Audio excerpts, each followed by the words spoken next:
Hey everybody, welcome to the Playful Humans podcast. I'm your host, Mike Montague, and my guest this week is Joel Bryant.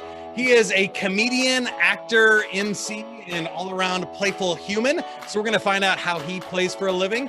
And if you would like to learn more about how you can have more fun, flow, and fulfillment in your life, you can go to playfulhumans.com and take our playfulness quiz, playfulhumans.com/quiz for that one. And we take the burned out and bored and we try to inspire you to have a little more fun, enjoy life, and rock out. Find Joel Bryant at joelbryant.net. Here we go.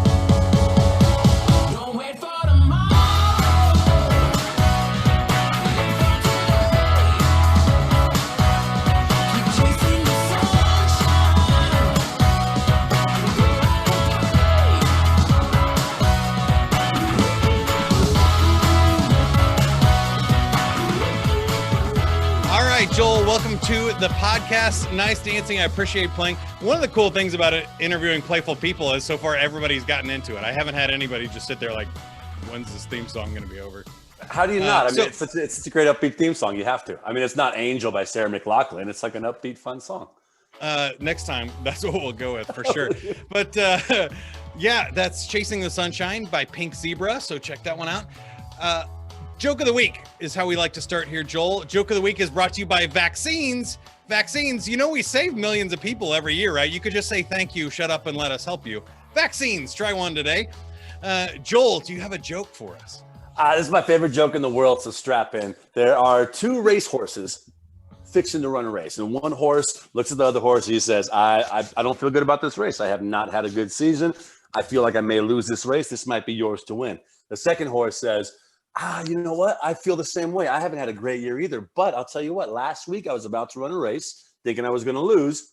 And then this little person comes up behind me and shoved a hot poker in my ass and I won the race. And the other horse says, that's crazy. Because like a month ago, I was having a bad season, but this little person shoved a hot poker in my ass. And that was my only race win of the season.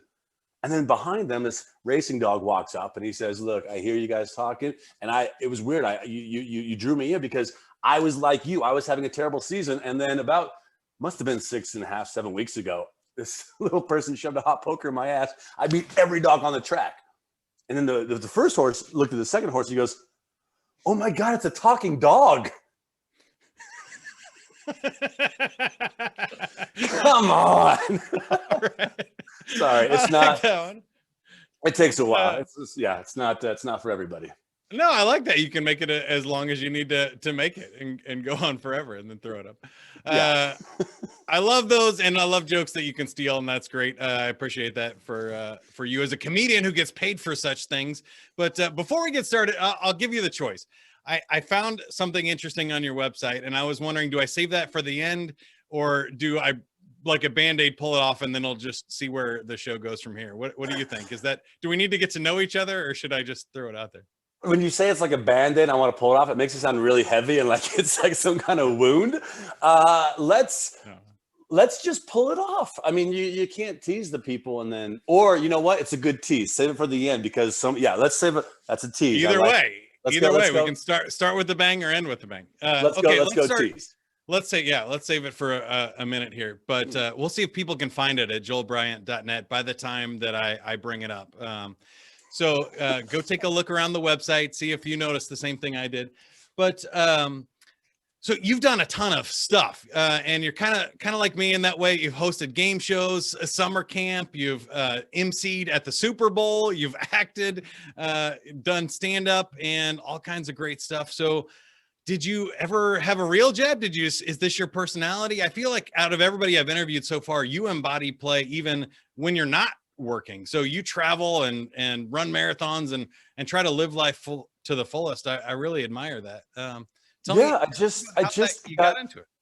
I just got the chills when you asked that. Actually, I was thinking, wow, it has been quite a journey.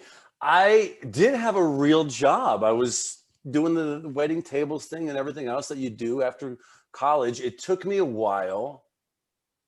When I was 11 or 12, I realized I wanted to get into acting, and that was the only goal, just to get into acting, because, you know, when you're too young, you don't think that there's other things like hosting or emceeing, or, you know, you have 10 choices from your guidance counselor. And as I went to college for it, and then I graduated college, and you kind of follow the steps of life that you're taught, right? Kind of the past generation of, look, you work, you get a 9 to 5, you get married, Right. you have a couple kids, you're going to retire. And so, and I'm from Albuquerque, New Mexico, and it's a very lovely state, but a very content state. And so many people are just on that track of, you go to high school, you go to college, you open. And so that's all I knew. So after college, I was okay, I got to pay off my loans, got to get a job. And I started realizing that acting was not going to happen right away. I wasn't going to win an Oscar by 25. And so I just started doing other things to not supplement it, but to perform, to make myself excited. Even in high school, I started stand-up comedy when I was 16. I did my first set, and wow. Yeah, and I started hosting. The problem is I would rather laugh and have people laugh with me than anything else. Everything else just seems so boring to me. So if I could entertain people and have them entertained with me, then that is fulfilling in all respects. And to be able to get paid for it, that took a while to figure that out. But once you can figure out that could be a job, then it opens up the world to you. Well, that's interesting. I always felt the same way. Definitely when I think about like the best parts of my childhood, it's when I'm laughing and being goofy or playing sports with my friends, and you're just in that moment of flow. You're living life, right? And there's no pressure to do anything or perform. Like everybody is really in that recreation kind of fun state. That to me was the best. That's when I made the best friends. That's when, we had the most fun as a family. And I always thought, hey, how could I do that too, right? Inspired by Steve Martin, my mom and her side of the family, very goofy sense of humor, like Monty Python, Benny Hill, Steve Martin, really, really goofball people with no serious bent or mission on it. So I always thought that was fun, but you're right. I also had that side or I needed to do something. So I kind of went first. I said, hey, I'm going to play and DJ, and if I'm 18 and I have no, overhead here, I can take a lot more risk. So I kind of went for it first and then said, you know what, maybe let me see what it's like to actually, pay off these student loans and credit cards and stuff and get serious and be a corporate trainer for a while. Right. But how has that worked for you in actually figuring out how to pay the bill? So was there a transition? Was there a moment where you said like, F it, I'm just doing this and stuff? How did that work? Yeah, to a degree. I mean, like you, there's so many different paths that we've taken. We have so many different kind of job titles, I guess. It's hard to define. Yeah. Like if someone says, what do you do for a living? I think the way you say I play for a living works really well. And I'm 100% going to steal that. And I'll refer him back to the podcast. Oh, yeah, do it. But I just, you know what it was? I was raised in a very practical environment, and to pay the bills and get jobs, and then everything else I did was just for fun. And so then I started to, then I just took leaps of faith. I just said, I remember I was waiting tables for like 8 years through my 20s or almost 9 years, and I was just, I was doing some gigs here and there, but I felt like I was very content. And it struck me one day because one of my customers when I was waiting on them to go, oh, you're still here. You're a lifer. And I was like, oh no, I'm not, like, because there's a couple of waitresses there, servers who were lifers there. And I was like, that's not me. And that really struck me. I said, I could easily wake up from this 15, 20 years from now. It was good money. I enjoyed it. It was fine. And I didn't want to wake up 20 years from then being in my, mid 40s, 50 years old and saying like, well, I have a nice car. And that was all I would have to show for it. Right. So that struck me. And then probably a year after that, I was kind of like trying to figure it out. And then a year after that, I just took a leap of faith and I quit. I said, I'm going to quit. And good. I was doing some, I was dabbling, the acting was going fine. There was some things here and there. I was doing a little bit of DJing. I used to be a DJ as well and doing some hosting and things like that. But I was just dabbling, but I didn't have to really hustle at it because I was waiting tables 5 days a week and I was doing fine financially. Right. So, so I just eventually one day just said, here's my 2 weeks notice, I'm quitting. And I had no idea where I was going to go after that. But I said, if I don't have income coming in, then I better figure out how to make income doing what I love doing. So it was a complete leap of faith. Shout out to a Steve Martin film, but it was a complete leap of faith. And it made the difference. So if I'm ever hungry and needed money, I just said, okay, I got to figure out how to make money without actually getting a real job. Well, I love that. I think there is something to burning your bridges and getting committed about it, right? And a great author named Benjamin Hardy said 100% committed is easier than 99% committed. Like when you're trying to do a diet or something, if you have to guess every time, oh, is this the meal where I cheat, or is the next one the meal where I cheat? You're going to end up cheating way more than if you just say, I never cheat. This is my lifestyle. This is my diet. I'm 100% in. And I think all the professions that play for a living, especially ones that people feel like are hard, but it's any profession, right? If you're going to be a lawyer, if you go, well, I do lawyering part-time on this, nobody wants that lawyer, right? You want somebody that's committed to it, and you have to build up your reputation and client base, and nobody just starts as successful a top law firm in the country. But I want to ask you about the stuff you do to play, because you really do a lot of stuff outside of that too, that I mentioned that was, I noticed on your website, more recreation stuff. So tell me about that. When did it kind of become your whole personality where you're playing for work and not work? And how do you balance that? Are there times where you're like, I just need to read a book and be serious, or not? I just want to, my whole philosophy is we're here for such a short amount of time. And depending on what you believe religiously, we take one spin around this place, and at some point you're not going to be able to do things physically, as biologically do things. And I it's always been in me to kind of play and be recreational and have general fun with life.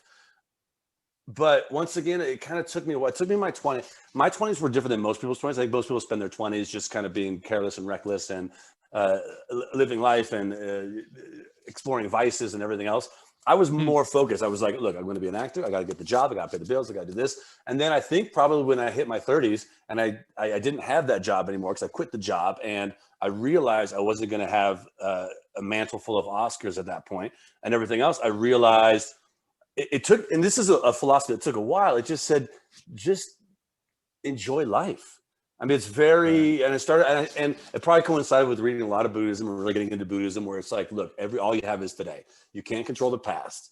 It's already been done. You can't control the future. You could try, but it's going to do what it does. All you literally have is this moment right now. So you just have to enjoy this moment. And do you want to enjoy this moment watching a television show? Do you want to enjoy this moment you vacuuming? Or do you want to enjoy this moment by signing up for a crazy race that you've never done before, or getting in your car and driving to Mexico or whatever? I mean, that seems a lot more fun to me than washing windows. So, it's just the philosophy took a while, but I think there's just so much to do in life, so much to grab onto. I don't want to do it after I turn 65, between 65 and 75, or however long you're going to live.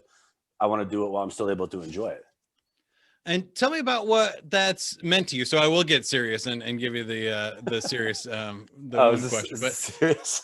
not to, like, I'm not trying to go Oprah. I don't want to make anybody cry on the Playfulness podcast, but what is that like meant to you? Do you find, I think a lot of people that haven't done it don't realize that it's not that scary, that it's actually just more fun, and it's kind of more scary to sit in your room and go, oh my gosh, am I going to lose my one corporate job and then be out on the streets and live in a van down by the river? But when you're in the van down by the river, it's actually not that bad. It's kind of fun. I've literally been shopping for vans for about 5 years now.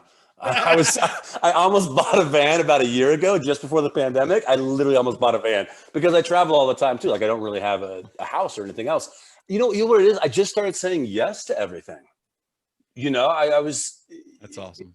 A lot of it came from, and it took a while to manifest it because it is scary, especially when you come from a certain mindset. But I would say probably 10 years ago, when I ran my first marathon, I was kind of on this train of, I just start saying yes to stuff and do stuff and enjoy things. And stand up was going well, and the hosting was going well, and everything else. Business wise, it was doing fine, but recreationally and casually, like lifestyle wise, I wasn't quite there at the having fun yet. And somebody sent me a donation form. They were running the LA Marathon. They said, hey, I'm running the LA Marathon to raise money for APLA, AIDS Project Los Angeles. And I wrote him back. I said, is it too late to sign up for it? And he goes, no, you could donate. I said, no, to actually train for the marathon. I've never done a marathon. And he goes, I suppose so. Yeah, we start next week. And so I just said, let's train for a marathon. Let's do it. And so, awesome. And then I just started saying yes to everything that started coming up. I mean, within reason, obviously, but it's so much more fun to say yes, because you can always back away. But I don't want to get to the end of my life and say, you know what, I should have done that one thing. I want to bungee jump first and be scared versus saying I've never bungee jumped. Yeah, I think that's really what it was For me too, and where I'm trying to go more, because and I want to ask you about what pandemic play looks like for you, because I feel like that was really what was another reawakening for me, was that when all that was sucked away and it's like, okay, just stay in your house and watch Netflix here for a while. That worked for me for a little bit, but I have too much energy for that. I don't want to waste a whole year of my life waiting for the pandemic to be over. I need to create something. I need to make something. I need to do projects around the house, build something, have something to show for 2020, right? Before it was over. And that's kind of how this podcast got, came to be. But how is it for you? So what does play look like for you now? It's got to be a little different than 2019. Yeah, for someone who makes their living doing live events and lives from gig to gig and lives on the road, life took a turn. Life certainly changed. So when the nationwide lockdown hit in March, I just started rehearsing a play that was going to be in Palm Springs. It's like a one-person play. And then I was going to do another play in New York. And then throughout the summer, I had stand-up gigs and hosting gigs booked. And then the fall, I had another show booked. And then tons of like charity stuff and all sorts of other corporate stuff. As soon as it hit, and the play I was doing, 2 rehearsals in, they said, if you can't do the play. And then the other play canceled, and then everything just started canceling. Yeah. At that time, I was being housed in Palm Springs by the theater and everything else. And they said, yeah, you have to be out on Thursday. And, and I had no income now, feasibly for the rest of the year, or at least 6 months. I had no place to live or anything else. So I said to myself, I've never driven LA to New York. I love road trips. And I said, I have no time limit. Let me just drive LA to New York. I've never done it before. And then I started thinking, okay, so if I stay and see my mom was in Vegas at the time, I could see my brother in Albuquerque. And then I started thinking, this is such a unique time where America is shut down. Like at the early part of the stage where everybody's just like, okay, we're all indoors. Like we're all politically and scientifically on the same level. We're all indoors. So I just said, well, I'm in no rush to get to New York. So I decided to do a photo project and go to all the major hubs in America and take pictures of it completely shut down. So I went to like Bourbon Street, and I went to that's cool. Times Square, Fisherman's Wharf. And so I just started mapping out the Mall of America, these huge places that are usually packed, what they look like completely shut down. So it became like this 3.5, 4 week photo project of me just driving around for like 4 weeks safely and everything else. I want to make sure that's out there. Masked and everything. And it was fascinating. I mean, just being on Bourbon Street with literally nobody there, driving down Bourbon Street and just walking on Bourbon Street and nobody, and shuttered. And it was a very transformational project, because I started out kind of like, I'm going to do this fun thing. And by the time I was getting to the end, I was like, this is really heavy. Like we're in a different time. It did feel post-apocalyptic there. When the toilet paper was gone and like grocery store shelves were empty, and it was insane. And some of the places I went to was just completely insane. And then about a month and a half, 2 months ago, the Smithsonian Institute reached out and they said, hey, we saw your photos online and we would like to archive your photos in the Smithsonian as a snapshot of 2020. And we may be doing a photo display of all your pictures at the Smithsonian. So I became a professional photographer during the pandemic. Yeah, well, okay, that brings up what I found on your website, which was the nude photo of you. So I had to bring this up because that's the Band-Aid? Even though they're not in the photo, but I admired the balls of having that on your website. So to clarify, you can't see my to clarify, you can't see my balls. To clarify, no, not in the photo. Figuratively, you admired the balls. I was doing, I know a lot of, obviously like yourself, probably, I know tons of creatives, and I was living in LA, and I knew a photographer who just did this amazing photography stuff. And he said, his name is Franz Sony, and he's fantastic, stunningly fantastic. And he was just friends. And he said, one day I want to do a photo shoot with you. And so I was raising money to run a marathon in Athens for APLA. And I said, and that was like, ended up being my last marathon, because it was like the original marathon path. That's why it was the last one. I was like, you ran from Marathon to Athens. And I was like, you're not going to do better than that. That's the first. Wow, that's awesome. Yeah. Check out Greece. And so I said, yeah, let's do a photo shoot. I need to raise money. I need to raise a lot of money, because I've got to travel internationally for charity. They'll pay for it, but I have to raise the money to pay them. So let's do a photo shoot. And we started, I had some ideas. You go in, you're like, yeah, if I did it.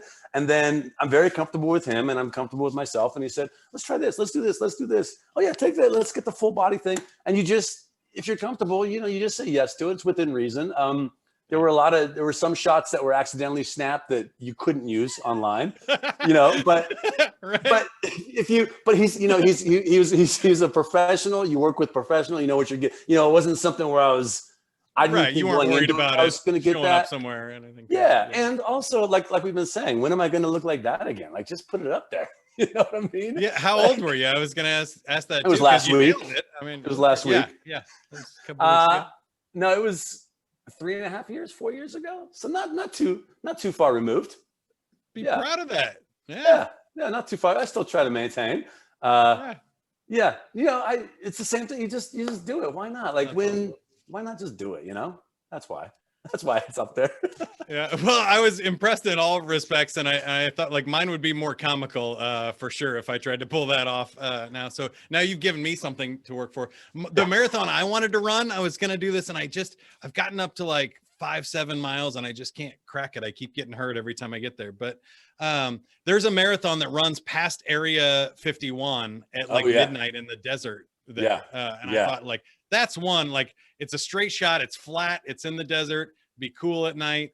Dry. That would be the one to start with. See, I would do something like that in a heartbeat. Like I love finding random things. One of my favorite hobbies now is if I go to a new city or if I'm in a city and I have a night off, I just look online and say things to do. So, and I'll go into like the weirdest. I was like, oh, there's a circus sideshow tonight. Let's go to a circus sideshow, or let's do random. Yeah, that's cool. Yeah, I just look for random things to do because that excites me. The difference. That's why I love to travel. That's why I love to do the different kind of work I do, because there's always more. I don't want to do the same old stuff. There's always so much more interesting things out there. And then you're going to be at the Super Bowl here, hopefully again with the Kansas City Chiefs down there. So tell me about that. How'd you get that gig? And this is the 5th year doing it. I was in a hosting workshop, and I'd been doing live hosting and stand-up comedy for years before the hosting workshop, and it's like an on-camera hosting workshop. And I said, okay, let me get my on-camera skills. And then they brought in Rossi Morelli one day just to kind of show all the hosts there who were on camera how to do it live. He's like, here's how you do live hosting. And so, one by one, you went up there and kind of did some script. And so I went up there and did really well because I had so much experience. That was my main experience doing it. Right. So afterwards I talked to him, and I knew he did the Super Bowl stuff. He had started the year before just hosting events for the NFL there. And so I talked to him afterwards and said, thanks for the class. He goes, you're really good. I was like, this is kind of what I do. Like, this is like, how I make my money. And I told him, I love football and I love hosting if you ever need anybody. And so it just turned into the first year we did it with him was in Houston at the Houston Super Bowl. And it was amazing. So we had 10 days of just like live performances outside. And he goes, I want you to come down. He brings like a crew of hosts in, and there's like 5 different stages. And he said, okay, you're going to run this like small outdoor local music stage. And then after a couple of days, he was like, okay, you're actually responsible and you got it down. Let's put you on the main stage, and you could introduce people like Solange and Gary Clark Jr. and everything else. And the best experience was when I had to I had to go up before ZZ Top in front of like 20,000 people. They're to see ZZ Top. And the guy is like, all right, so you have to go kill about 25 minutes. We got to change the equipment over. So we had to kill 25 minutes in front of everybody. And here's a football to give away. Go for it. And it was like, boom, you're on. And you have to walk in front of 20,000 people and be like, hey. An experience like that, working without a net like that, and with those circumstances, is my passion. That's the best thing. Me too. I would say that's one of my biggest memories too. I did a concert with it was like an oldies concert. So Frankie Valli and the Four Seasons were the headliner, and I got to go open up, and they said kind of same thing, like go up there and that was the only time in my life where I walked out on that stage, and the first time I took a breath to start talking, and you're like, okay, here we go. And I was like, no, wait, I need a second. let me just take one more step back, take another breath, and then we're out there. Well, I mean, stuff like that is happening when you see that sea of humanity for the first time. Well, stuff like that is scary. And that's, I think, what scares a lot of people about what we do. And I can't fathom people that would never want to do what I do. But there are people who are legitimately scared. I'd say majority of people couldn't do it. But to me, I couldn't imagine sitting at a desk 5 days a week. I couldn't imagine selling insurance or working retail. Like, to me, the biggest thrill when the heart starts pumping and the blood starts going and I start sweating is when I go like, oh, this is a good gig. Like when I'm doing stand-up and and a comedian comes off and he goes, oh, this audience is terrible. I'm like, perfect, let's do this. Yeah. that's to me, it's the challenge of life, right? It's not the same old, same old. Wow, And that's what makes life interesting, and that's where you're like, we're gonna make some memories today, right? This is awesome. We're gonna stay for and the the rest Super of our lives. and the Super Bowl thing is just kind of rolled over into this like For yearly sure. thing. You know, you do something well once, they keep bringing you back, and I love football. And yeah, I'll be in Florida this year. It's official, so That's awesome. we'll Anything we see. can do to support you besides that, or just check out the website and follow what you got going on? Anything? Yeah, check out the website, joelbryant.net. You know, I wish I had some kind of charity or whatever, but I just do all of the charity stuff. So if anybody has any charities that they need somebody for, I'm more than happy to donate my time. If you have, you know, if you need any online content for your small business and you want to kind of get noticed, because obviously the box store is open, but small businesses are suffering, or small restaurants, let me know. I will definitely put your small restaurant or whatever, or your small business on my social medias. And if it's local, I will eat there instead of any fast food chain or big local or national chain. I'll always eat local and shop local. Awesome. I love that a lot. So we're going to play our game here and wrap up on the podcast. But I wanted to ask you one more question, just kind of for people that don't play for a living. So if they are that, insurance salesman, architect, whatever happens to be a banker, and they're like, you know what, I've always wanted to juggle or something, like, what would you recommend for somebody that just is starting to break out of their show? This might be philosophical, and it happened when I went to my first Burning Man by myself. Nice. It was one thing I had to go to Burning Man like 7 years ago. It was one thing that was always burning it. Sorry, the pun, burning in me. And so I just bought a ticket and went by myself in my car. I had no idea what I was getting into. And the first day I was there, I ran into a buddy I hadn't seen for 10 years. And he goes, Joel? Wow. I said, Sean? I go, I have no idea what I'm doing here. He goes, here's what you do. And this is the advice part. He threw away my schedule. He goes, don't follow the schedule. Forget the schedule. This is your time. You can do whatever you want. He goes, get on your bike and just ride and get lost. And say yes to everything within reason. Say yes to everything. And if you're happy where you are, stay where you are. If you are not happy where you are, get on your bike and go somewhere else. And then stop again, and don't stop until you get happy again. So just say yes. Wow. and enjoy. Get on that bike and ride. I love that. And I don't think we can do any better than that. So we better wrap up. But great advice. Yeah. I mean, if you love insurance, keep doing insurance, right? I'm not trying to talk you out of it. Of course. Yeah. So yeah, if you love it, stay where you're at. And if you don't, move. I love that. That's great advice. Oh, okay. So I have a feeling you're in, but I always like to ask people, because you can't force anybody to have fun. Would you like to play a game? Would you like to play or walk away? Oh, play in a heartbeat. Yeah. All right, here we go. We are going to spin the prize wheel and see which of our 10 games we are going to be playing today. And you got the ABC Improv Game. So we're going to tell a story going through the letters of the alphabet. Last time I did not make it very far, so I feel like the pressure is on me here instead of you. But would you like to start, or would you like me to start? I will let you start, and I'll ride that. I think it's easier to start because you have a blank slate, and I will bring the extra paintbrushes. Okay. After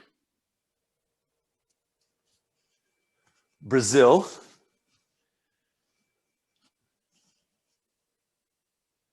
Tchaikovsky. Is that a C? No. Yes. No, it's a T. Oh, it's a T. Oh, shoot. I messed it up already. All right. Children. After Brazil, children. Denounced. Everything. For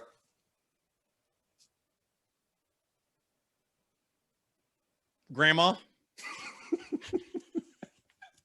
her Intuition. just Kaput. like Marbles. That's now. That's pretty good. Yeah, that's good. Now,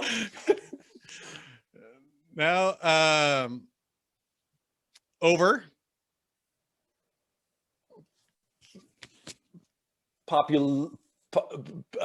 peopled. Well, populated. That's what Yeah, populate. Okay. it's a hyphen now. Over hyphen populated. Questioned.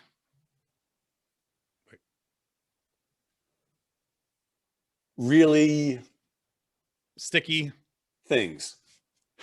All right, let's wrap it up there. I feel like we're not going to get any better. You nailed it, though. I got way further than I thought. I only wrote down half the alphabet so that I could remember where we were. Look, the key is the moral of that story. That's the key, and that's what's important about it. Always listen to grandma. That's right. Grandma's intuition.